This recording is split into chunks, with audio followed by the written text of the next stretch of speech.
Hey there, and welcome to First Person, Interviews with Authors. This is a new monthly segment of Why Is This Good?, a podcast by the Naples Writers Workshop. I am your host, Anna Karras, and I am coming to you from beautiful Naples, Florida, where the workshop has been bringing the literary community together since 2014.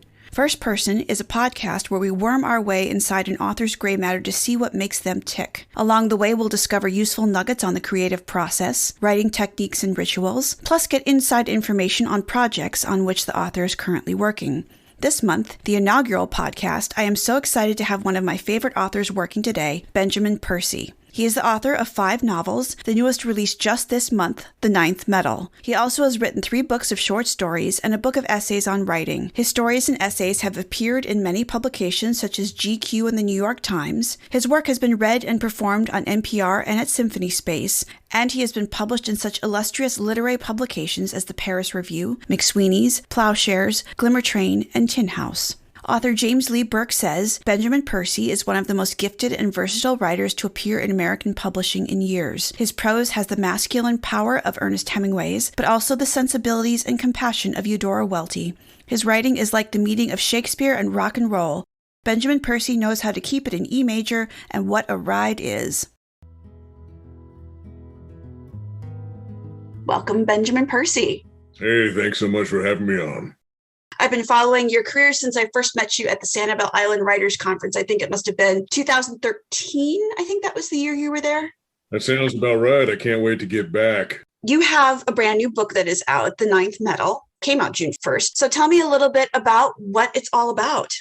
So a little bit of backstory to contextualize the release of this book.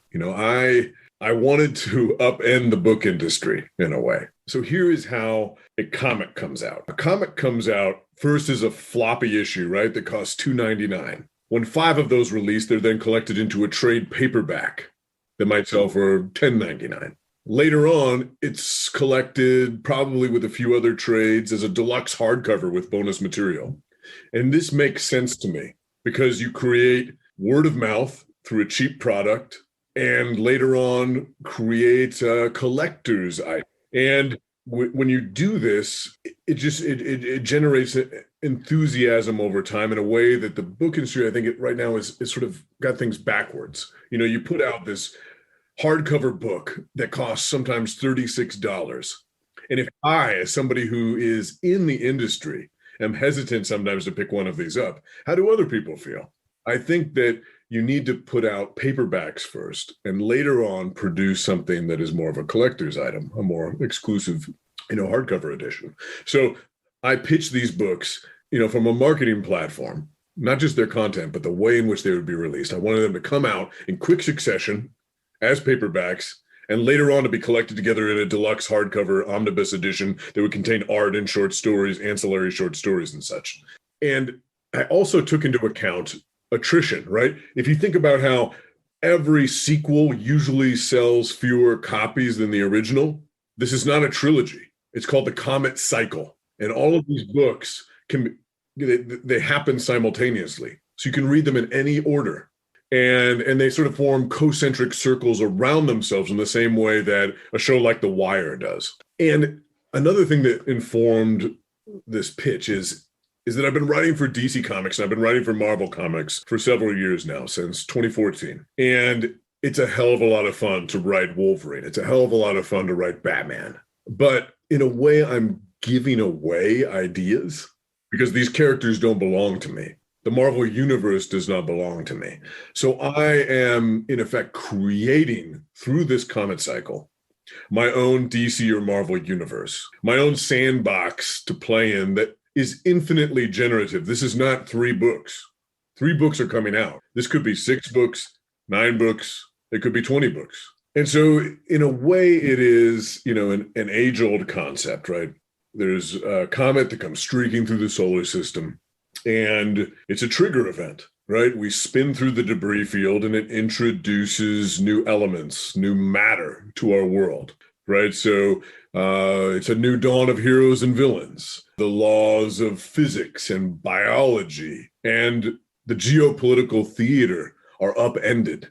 Everything changes in this moment. And there is essentially a new world that exists now within the old world. It's at once familiar and uncanny. So Minnesota is the starting point in the Ninth Metal. That's the first novel. And the Ninth Metal it's about a number of things. I mean, it follows a few different characters. It follows this one guy, John Frontier, who's sort of a prodigal son returning to this northern Minnesota town where he grew up after everything has shifted, right? After it's gone from being the middle of nowhere to the center of everything. It's become a kind of contemporary Deadwood because this metal known as omnimetal, the ninth noble metal, has fallen from the sky and impacted this region in particular. And omnimetal has special qualities that on a quantum level allow it to absorb kinetic energy. And it allows, scientists, investors, governments to imagine all the different possibilities as weaponry or as a way to change the energy industry. And so all of these people are rushing to northern Minnesota to buy up land. There are Saudis there. There are Chinese investors there. There are roughnecks traveling from Texas there. Sudden swirl of people and interest in this region. And John Frontier is coming back to this town. He's been estranged from his family, and he's going to find a sort of a new way into this community. And that new way in is very much connected to sort of making up for past sins. And I won't go too much into that because that's revealed through flashbacks. He's partnered by these other characters. They're all threading together. There's a synthesis of narrative that's occurring. And you have Stacy Toll, who's a rookie cop who grew up in this community, a community she no longer recognizes. You have a character named Victoria, who is a scientist in a lab run by the Department of Defense that's doing experiments with omnimetal. And yeah, so it's kind of like I don't know, you could say it's like a sci-fi Succession because it's very much about this legacy family and their grip on North Fall, Minnesota. You could call it a sci-fi Succession. You could also call it kind of a sci-fi Deadwood. Yeah, I definitely got a Deadwood vibe when I was reading this book. I thought it was kind of like almost like an X-Men, Deadwood, Godfather. And I think it's really interesting that you chose rural Minnesota, northern Minnesota, as the setting for this. Now, I know you're a transplant from the Pacific Correct. Northwest, right? Yes. But you've been living in Minnesota for quite a few years now, if I'm not mistaken. 9 years. 9 years. Okay. You've definitely got your finger on the pulse of what Minnesota is now currently. So talk to me a little bit about how you take northern Minnesota, which doesn't have a whole lot of diversity, to be honest, and you insert this boom town that has all sorts of different types of people coming in. What made you choose to do that? Well, a number of things informed my decision to set it there. One is I've been living in Minnesota for 9 years. I, finally feel as though I know this place well enough to write about it. I really love Minnesota. And it reminds me a lot of Oregon, minus the mountains, in the way that the urban and rural areas clash, in the way that it has all of these beautiful wild regions. It has an inland sea with Lake Superior instead of the Pacific Ocean crashing against its shores. Northern Minnesota is my favorite corner of the state, and it's become one of my favorite corners of the country as well. And I like the idea of setting a story like this, a story that has that Deadwood feel, that has that frontier feel. I wanted to set it in a wild place. And this is the Boundary Waters and Arrowhead region are some of the last truly wild places in this country.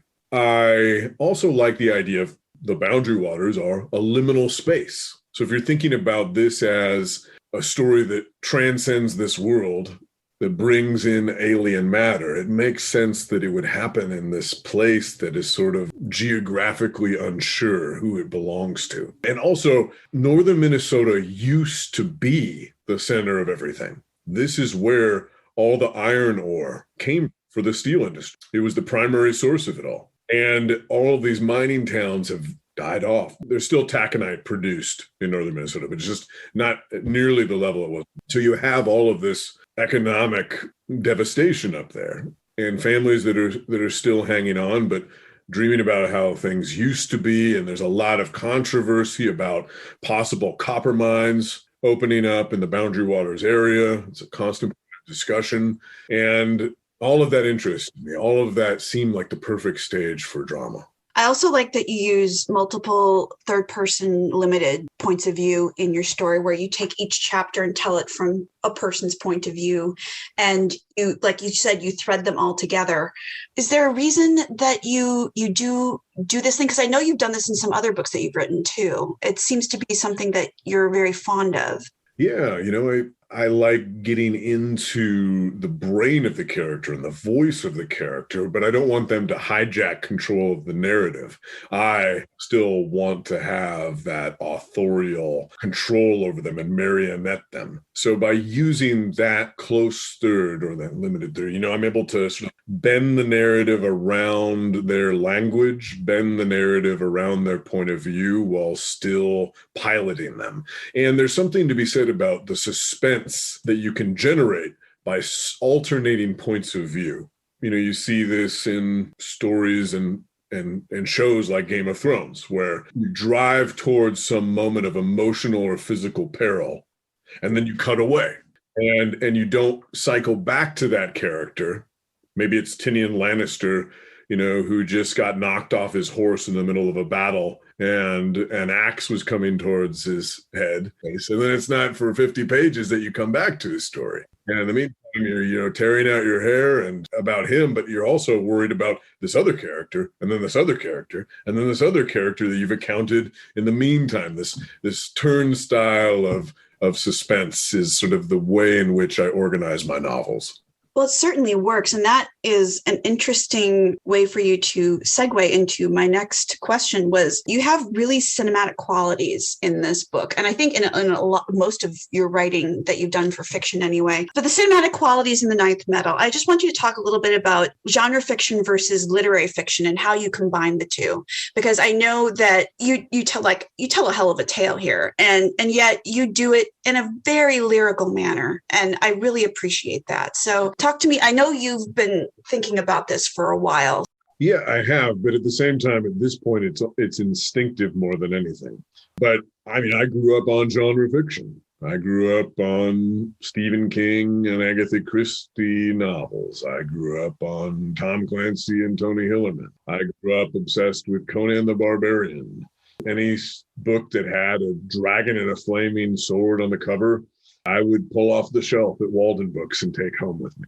But when I walked into my first creative writing classroom, I was told, you can't write genre. And for the next few years, all I did was read and write literary fiction, because classroom after classroom, I encountered that same maxim, no genre. So I fell in love with writers like Alice Munro and James Baldwin and Leslie Silko. But I never fell out of love with genre. And I eventually came to a place where, I recognized what I wanted to do. I wanted to sort of be neither fish nor fowl. I wanted to be Margaret Atwood. I wanted to be Kate Atkinson. I wanted to be Susanna Clarke. I wanted to be Larry McMurtry. I wanted to be Dennis Lehane. I wanted to be Cormac McCarthy. Those writers who are both literary and genre. Writers who, if you look at McCarthy, like, where does he belong in a bookstore? Is All the Pretty Horses a Western, and No Country for Old Men crime, and The Road post-apocalyptic, and Child of God horror, and sultry literature? It just doesn't matter. And I wanted to write stories that were artfully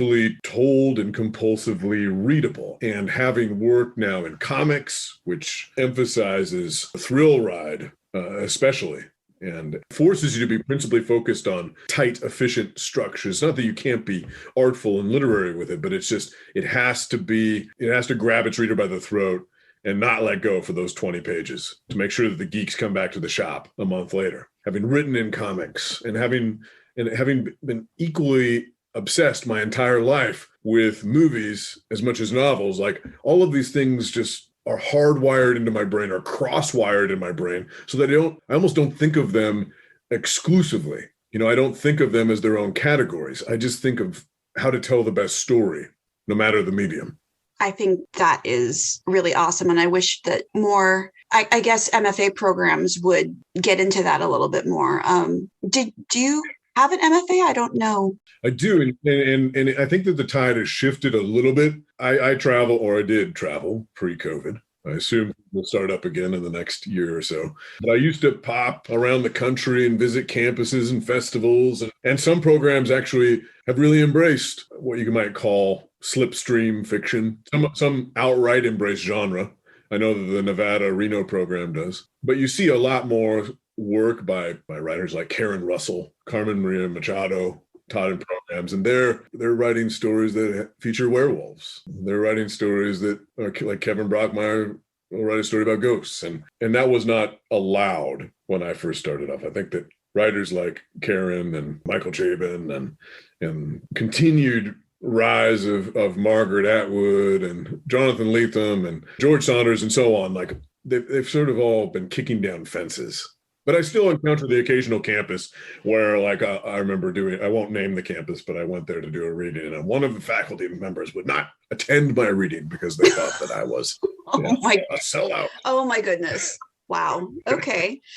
Well, too bad for them. And everybody's always asking me, like, what made you change? And nothing changed. If you look at my early short stories, I'm writing them in the exact same way that I'm writing my stories right now. You know, I have the same commitment to lyricism, the same commitment to three-dimensional characters, the same commitment to subtext and metaphor, subterranean themes. It's just happens to be, a vampire train in it, or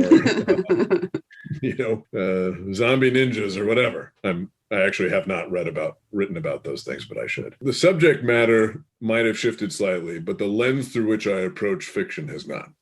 Is there anything else you want to talk to me about the Ninth Metal? Anything that I haven't mentioned or that you think is really pertinent? No, this is, the first book to kick off the series, and it's a little weird for that to be happening in the time of COVID, because a normal year, I would be on the road. I would be barking in bookstores, and I'd be popping on to local NPR stations and such. And so I'm a little bit nervous about the launch. I hope it can be heard above the noise. And I'm grateful to be on your podcast as a result. Oh, well, thank you. Well, you are my very first, so I'm going to publish you to the skies. Right.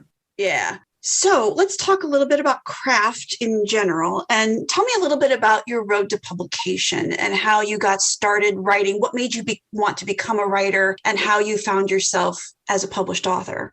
I didn't dream of being a writer when growing up. I was a voracious reader, and I think I was a voracious reader in part because I lived often in rural areas where there weren't really neighbors to hang out with, or we were off on road trips into the eastern Oregon landscape and camping, and there wasn't a TV screen to park myself in front of, so there would always be in my back pocket that mass market paperback with an embossed title. And I know that this sounds somewhat romanticized, but it's true. Almost every night, my family would be sprawled out at a campsite or in the living room reading together. And, my dad would be reading a sci-fi novel. My mom would be reading a Western novel. My sister, the black sheep of the family, would be reading a book about physics. And I would be reading, a horror or fantasy book. And I wanted to be Indiana Jones. That's what I wanted to be. Same.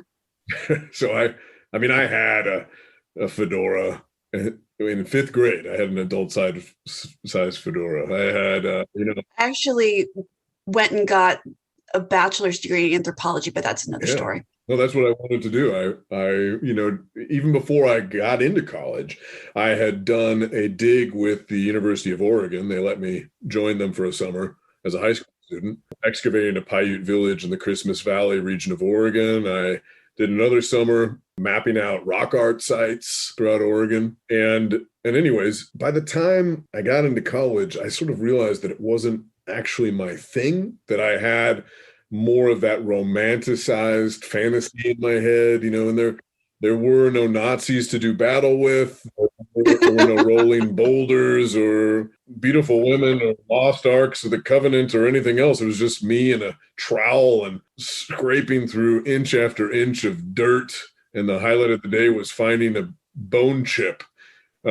And so around that time, I guess I had a kind of an existential crisis. I was doing poorly in my first year of college, academic probation, in part because I had no guidance. I didn't know what to take. There were no requirements where I went to school at Brown. You could just take whatever courses you wanted. It was really a bad idea for somebody like me.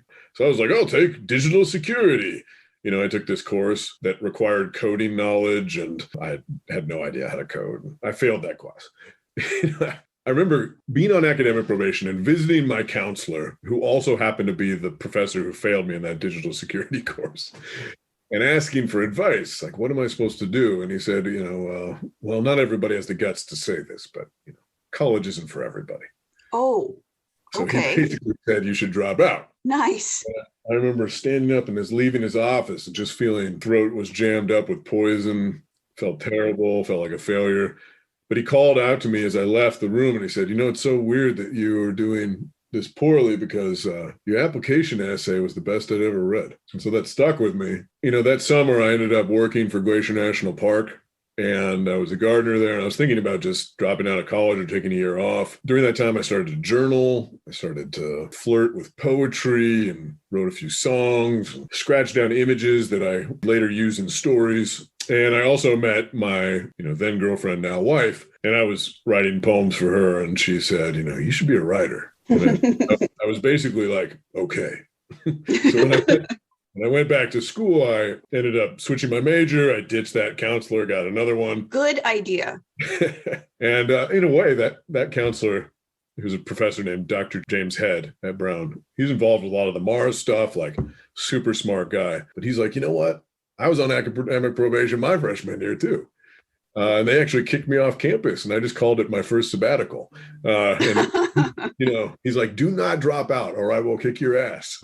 And I ended up taking a bunch of courses from him. And in a way, the ninth medal, kind of that class, because he taught this class about the geology of space. Yeah, I took all these creative writing courses. I ended up graduating with honors eventually, making up for my initial failure. And once I started writing, I couldn't stop. A man on fire. And I've maintained that obsessive work ethic ever since. I was submitting to magazines, like the Atlantic Monthly, as early as my junior year of college, and getting rejection after rejection, but nonetheless feeling like I was part of this conversation, this larger conversation. Editors were writing me letters. They were telling me my work wasn't good enough, but still, they were writing me letters. And anyways, yeah, I guess it was, everything in my career has been incremental. Started off writing short stories, publishing short stories, and eventually the quality of the magazines or journals that I got into, the Paris Review. I found myself in Esquire. I started writing from there.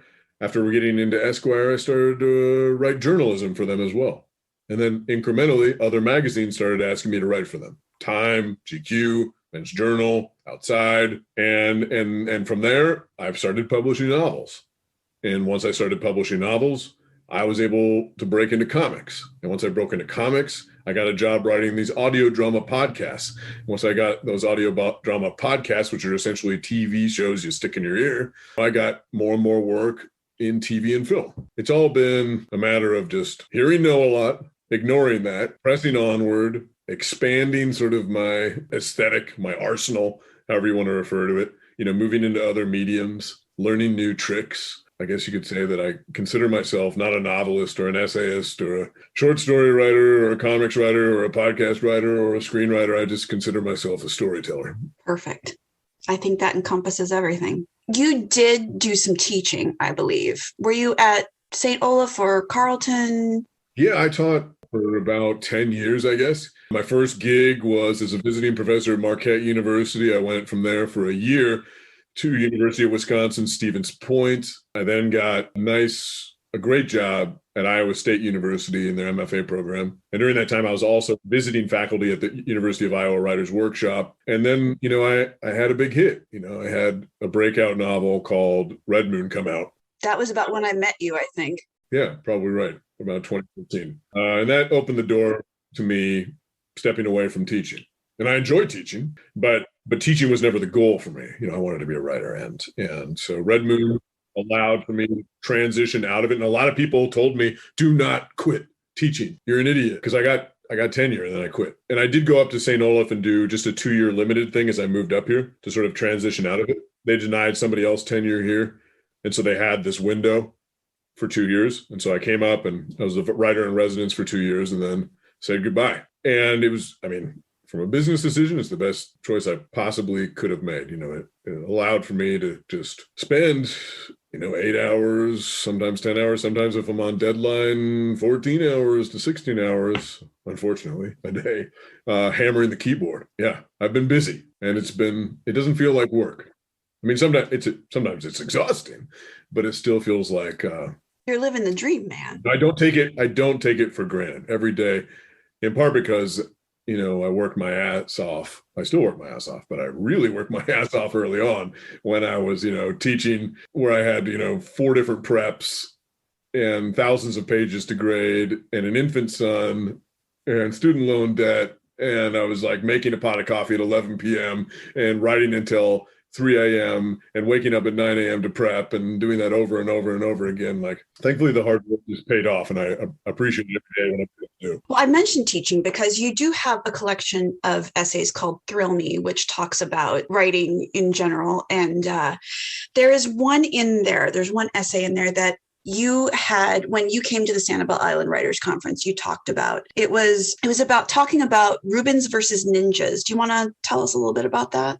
So one of the things that I often saw in student manuscripts was this. They would begin a story with, great enthusiasm and an attention to detail. Page 1, maybe somebody's brushing their teeth, and the lyricism of those passages about, the mintiness of the toothpaste and the bristles, scraping along the gums and such. It's exquisite.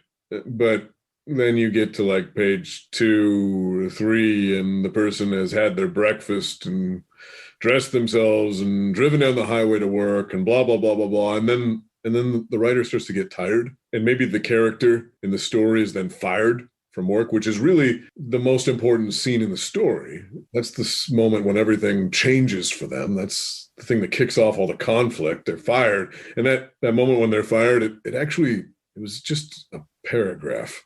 Whereas the toothbrushing was 3 paragraphs earlier. And especially with my work in comics, I've actually asked students to panel their stories for me. Like, show me what this looks like if you were paneling it. We've got maybe 3 pages of art devoted to the bathroom scene that is irrelevant. And then maybe 3 panels tucked into another page about the principal, this principal moment of importance, this crescendo moment that should have been the equivalent of, in comics, a splash page. Think about it as visually telegraphing information. When you slow down and cram a story with details, you're spotlighting the moment and telling your reader to lean forward because this is important. But if you're always doing that, and students hear this, they hear, oh, I'm supposed to be detailed. But if you always do that, then nothing is important. If everything's important, nothing's important. Right? So it's knowing where to train the camera. It's knowing how to panel. It's knowing how to announce to an audience the intent of a scene. And so let's say it's a crime story, right? There's a detective who goes into the diner and greets his favorite waitress, Flo, as he gets some black coffee and a piece of pie and meets with this wild-eyed, messy-haired informant who pushes like a photograph across the table that the detective takes and helps him on his case. Like, great, I like this. But then there's this moment where, he, in addition to the pie, maybe a Reuben sandwich gets delivered to him by Flo, and he bites into that Reuben and,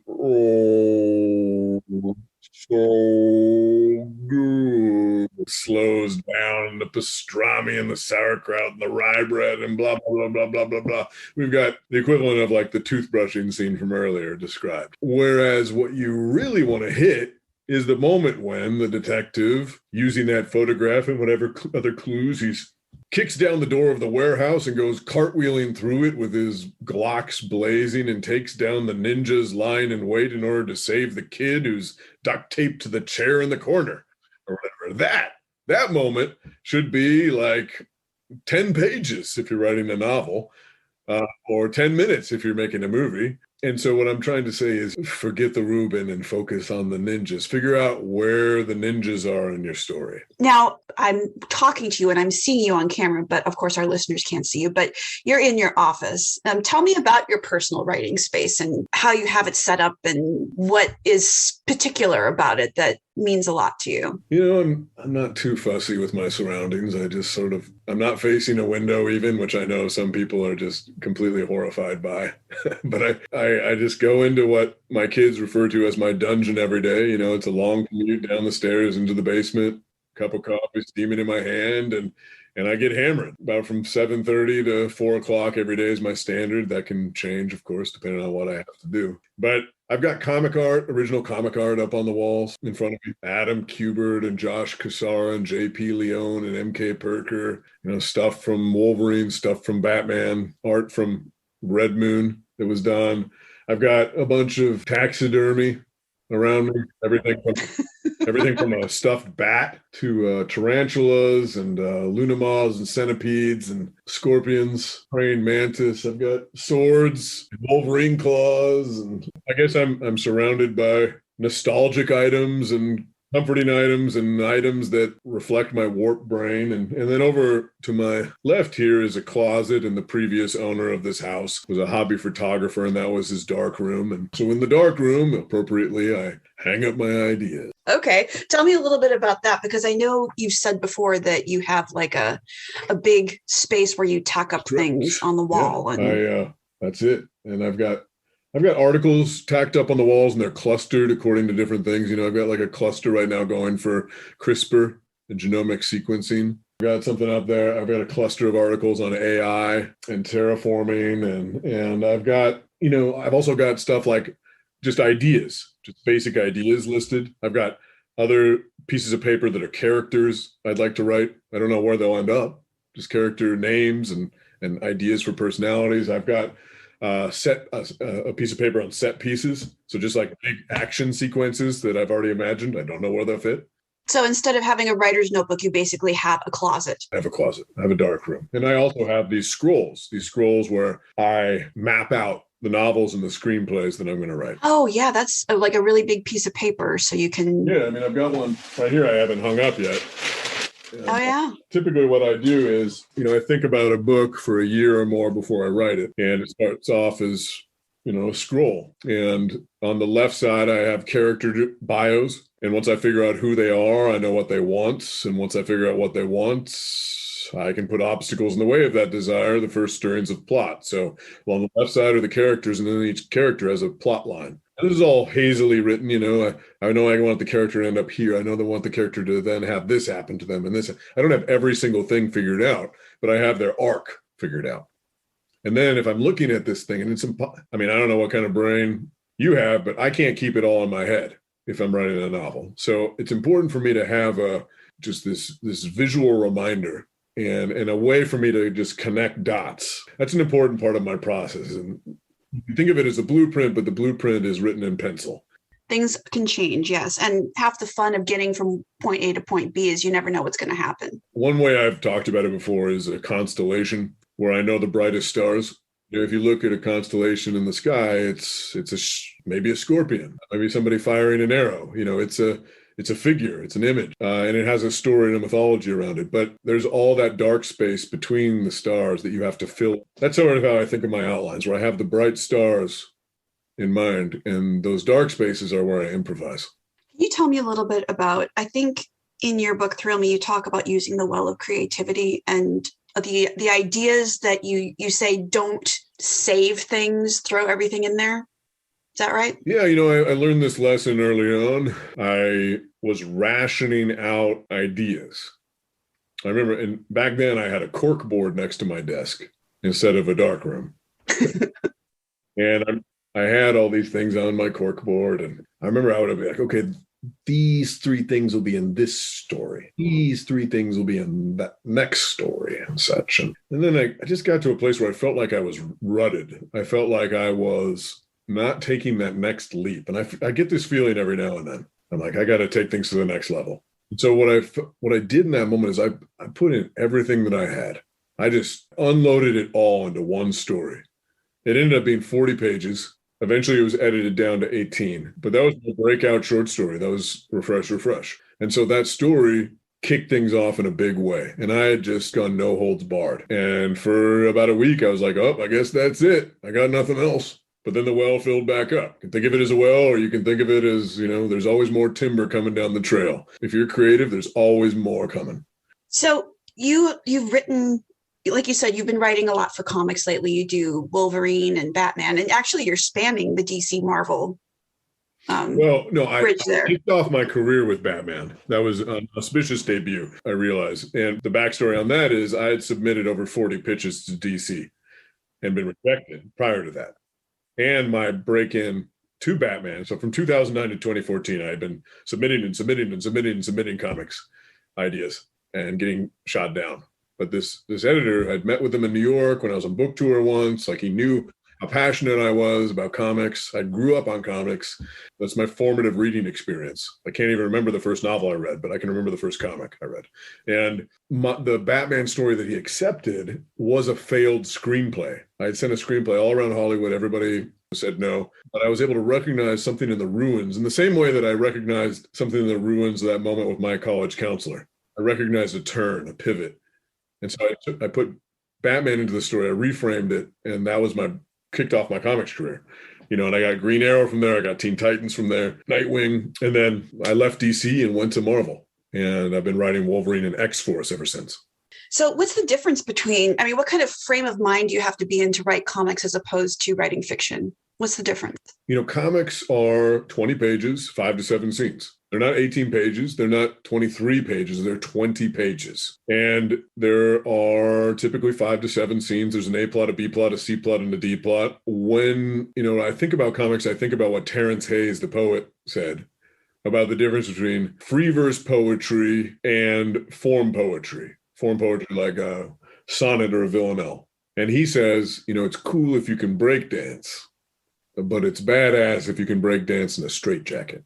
And so for me, comics, it's like writing a villanelle or a sonnet. It's like breakdancing in a straitjacket. In a way, the constraints can be inspiring. And I think that they have made me a more efficient and better fiction writer, prose writer. And they've also clarified a lot of my thinking, not just structural thinking, architectural thinking, but also my thinking about characterization. Every comics character has a key insight or core wound, right? Like Bruce Wayne. His core wound is his parents were killed in Crime Alley after they left the theater. All familiar with that scene. He is the Batman because of that moment, right? Spider-Man is Spider-Man because Uncle Ben was killed by a burglar. Killmonger is Killmonger because his father was killed and is resentful of T'Challa, Black Panther, because of their father's connection. There's a lot of blame there. And all of these characters have this key insight, this core wound. And I know that people are multidimensional and have conflicting desires. But when story comes to storytelling, that singularity, that focusing agent can be so helpful in driving your narrative. And also when it comes to giving rise to your villains. I know that's a corny term, but if you think about comics as just oftentimes a more pronounced, sometimes hyperbolic or bombastic version of what you might see in other storytelling mediums, right? Your villain is whatever, your antagonist elsewhere. But that villain should be either a dark mirror or an opposite of your character and connected to their key insight or core wound. So if you just think about, Batman's villains, they're the most interesting. The rogues gallery of Batman. That these different villains are different manifestations of what's inside of him. The Joker is his opposite. So the law and order that he became obsessed with from the very beginning, controlling everything, bringing justice to Gotham City, all of that stems from that moment of chaos and random attack that he suffered in that alley. The Joker is an opposite to him. But somebody like Bane is more of a dark mirror to him, or Poison Ivy is more of a dark mirror to him. Poison Ivy is also avenging her parents and trying to bring kind of law and order to the world. She's focused on environmental justice, though. If it's a story about Dr. Freeze, it's actually a story about the emotional coldness inside of Bruce.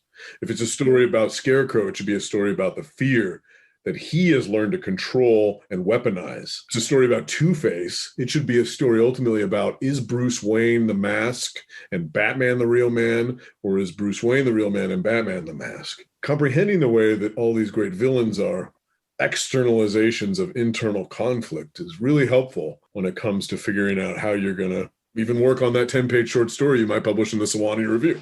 So it's very much a distillation, I would think, right? Yeah. Turns up the volume of everything so it becomes more obvious. Well, thank you for that. I asked you to think of a favorite short story that has meant something to you or really impacted your writing in some sort of way. Can you tell me what it is that you chose and why it means that much to you?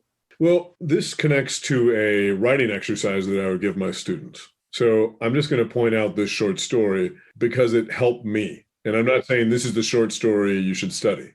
I'm just saying for me, it was a triggering event.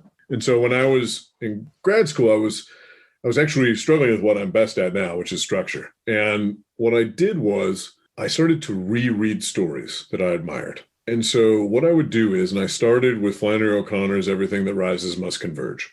She was really good at structure, I felt. There was always like a math formula to her stories. She usually have kind of like an Old Testament justice to them, where the character by the end is punished for their sins that are introduced in the first paragraph. So what I did was I reread that story, and then I reread it, and then I reread it, and then I reread it, and then I reread it, so that I was emotionally detached from it, and so that I could recognize everything it was technically doing. You know, when you read a story and you're blown away by it, it's usually as much in your heart as it is, you know, any sort of artistic appreciation. If you really want to understand something, you got to look under the hood. And that comes from rereading. So I reread that story over and over and over again. And then I blueprinted it the sixth time I read it. And I was able to go through paragraph by paragraph, say, okay, character A introduced via dialogue as jealous and spiteful, which is his principal flaw as a character that will play out later on. Theme introduced in paragraph 2 via description of setting, and so on. Just going through beat by beat, paragraph by paragraph, and figuring out what had been done. And then as an experiment, I used that skeleton to write a short story of my own. And I did that with like 3 or 4 different stories, and it clicked. Like I just got it. And so I would later on assign this same thing to my students and make them write an essay additionally that explained every single move they made and why and how it was drawn from the original text. I've later on did this with novels, and in my novel writing course that I once taught, made all the students do the same, rereading for the Wilding. So I'd written 4 failed novels, and I was like, I'm obviously doing a lot of things incorrectly here. I mean, most novelists have a bunch of failed books in the drawer, but I was like, I have to both teach a novel writing class, and I feel like a fraud doing so, and I just need to figure this shit out. So I ended up rereading a few different books. One was Larry Watson's Montana 1984, which just feels like clockwork precision. Rereading Kent Harif's Plain Song, Graham Greene's The Power and the Glory, Margaret Atwood's The Handmaid's Tale, just rereading these books that I felt were very precisely arranged. And I ended up mapping them all out, rereading them each about 3 times. And seeing what made them successful and the mechanics of what made them successful. Exactly. Okay. Which clarified everything when I was writing The Wilding, my first published novel, rather. And now for our final act, Benjamin Percy will read from his book, The Ninth Metal. Take it away, Benjamin. At some point, you read a bedtime story to your child for the last time. At some point, you run through a sprinkler or hit a home run or stand on your head for the last time. At some point, you go from hating to tolerating to loving to requiring coffee. At some point, you go from grieving a lost parent to remembering him or her fondly. Most transitions are gentle and unrecognized and individual. This one was violent and collective. Everyone could point to the same date on the calendar and say, then. That was when everything changed.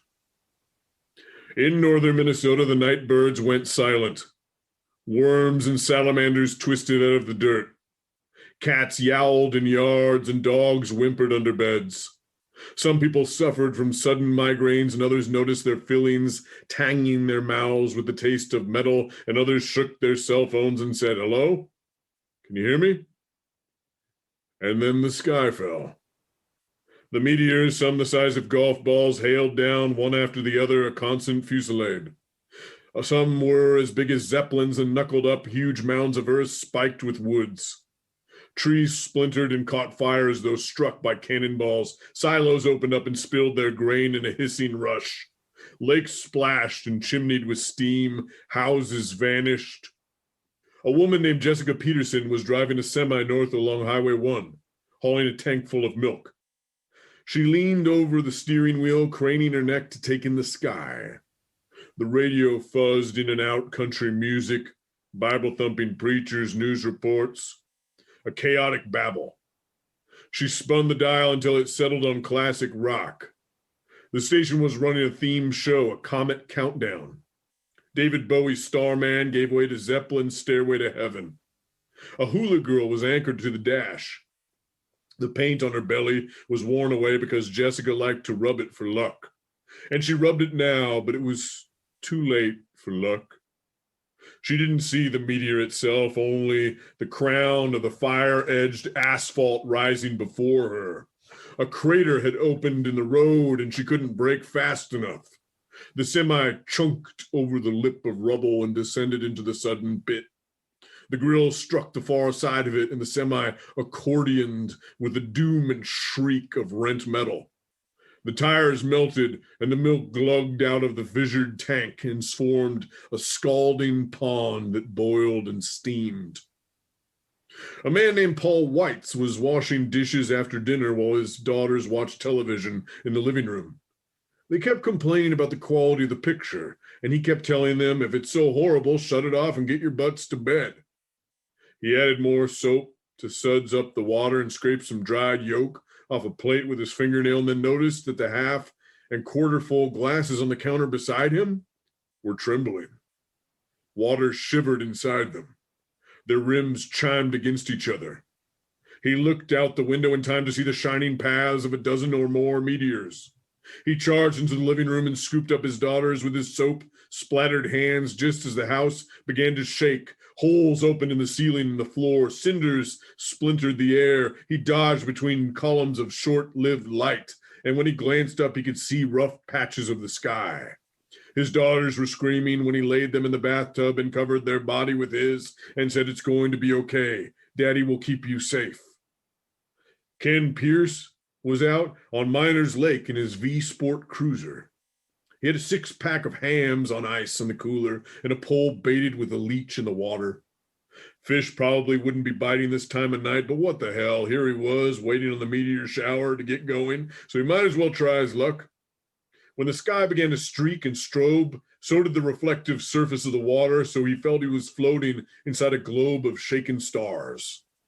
The air trembled with the thunder of sonic booms and cratered moorings, so Ken didn't hear the water splashing and plopping all around him as fish leaped, crazed by what was happening.